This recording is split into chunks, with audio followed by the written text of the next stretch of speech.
Hello, everybody. Welcome to Where's My Masculinity? Another great conversation in the making. Today, I'm with Obakeng. How are you, Obakeng? I'm good. How are you? I'm easy, just chilling. Thank you so much for coming through to the show. Thank you for inviting me. No, anytime. Um, Number of questions I want to ask you today.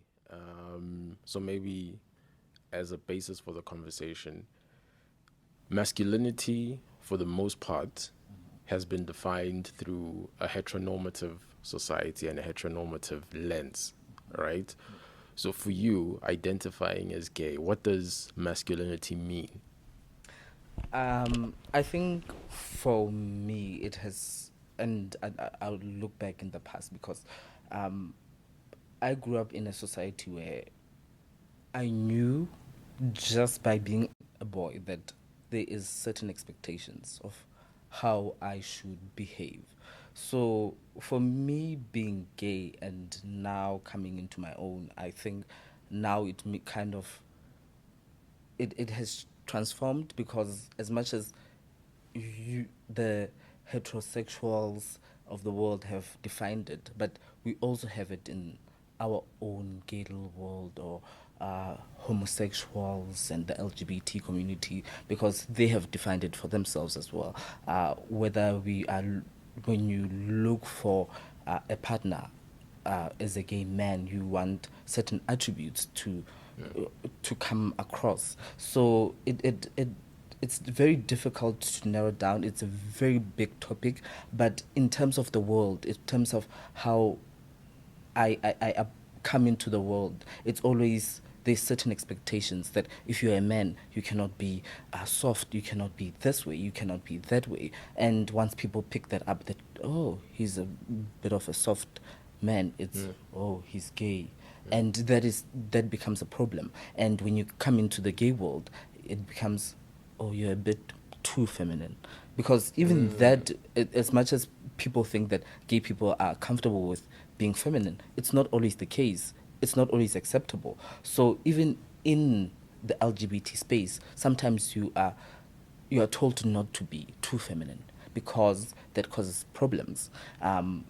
Whether it causes problems inside the relationship or outside, where people see you and they think, Mm. this is not the way a man should behave. So it's very tricky because I come into the workspace and I know that I cannot become the way I cannot behave the way I want to behave. And I go home and I'm with my partner, and there's certain things that I cannot say or do, or clothes I cannot wear. If I'm wearing too pink, I walk too feminine, or certain things that the world kind of says no to. So would you be of the view then that masculinity in general is still subject to a certain template or construct that we as a society still enforce and hold people to?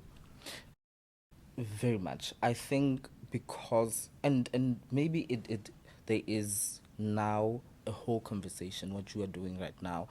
There's a conversation to it that has started probably 2 3 years ago, that kind of has started, but it only started when people started realizing that it's really becoming bad when the word toxic masculinity came up, where people were starting to see that women are dying and children are dying and gay people are dying because they do not behave, or they do not fit the norm of what a masculine man should be. So there is a slight transformation towards a more healthier society, but right now, at the present time when we're shooting this, there is a template of how a man should be, and people still hold to it. I think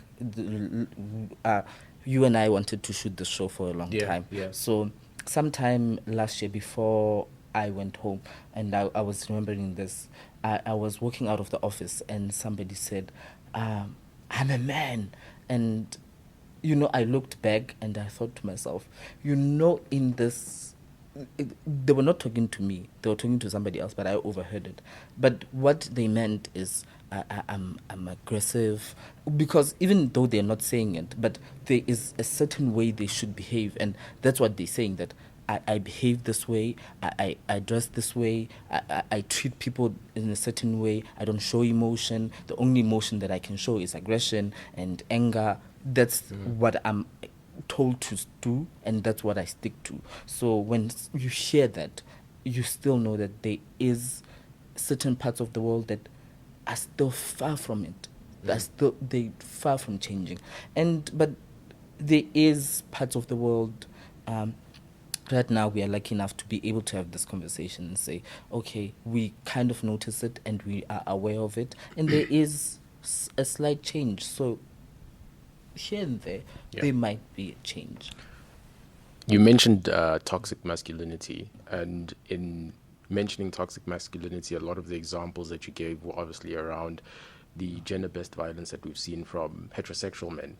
Is there toxic masculinity in the gay community, and is it of the same? Does it come from the same place as heterosexual toxic masculinity?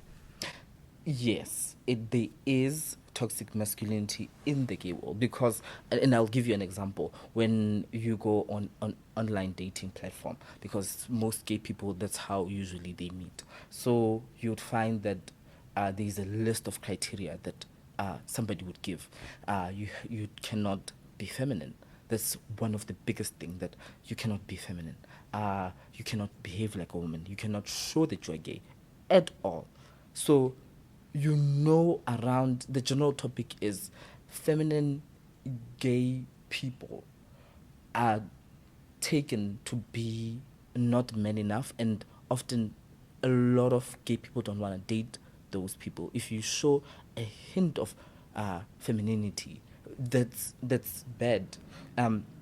Me sitting like this right now, having a conversation with you with my legs crossed, somebody will see that and say, that's not right. So that we know that it's I've a got very my big legs thing. crossed too, by the way. That's a very big thing in the gay community, where people are not particularly fond of feminine gay men, and it's shown by how they interact with each other. When you see one outside, even though you know I'm gay, I wouldn't want to just talk to you if we meet at a mall and I see you and I see that you are well dressed and you're showing that you're gay, and I think to myself, oh no, I don't want him to expose me to the world, so I will not talk to him. Okay. So there is in the gay community a lot of that.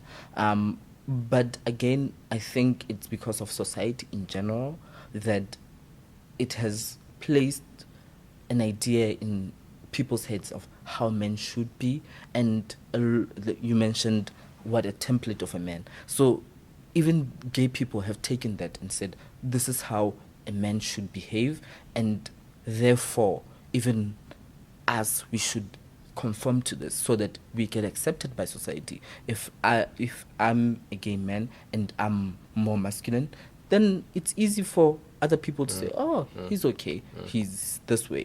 But when I come and I have my nails done and I have my dress on and whatever I have on, a pink shirt or whatever, most people, it makes them feel a little uncomfortable. And in the gay community, you don't want to make others feel uncomfortable, so you kind of dress down or do what it takes to actually come across as a very masculine man. So yes, in the gay community, it exists.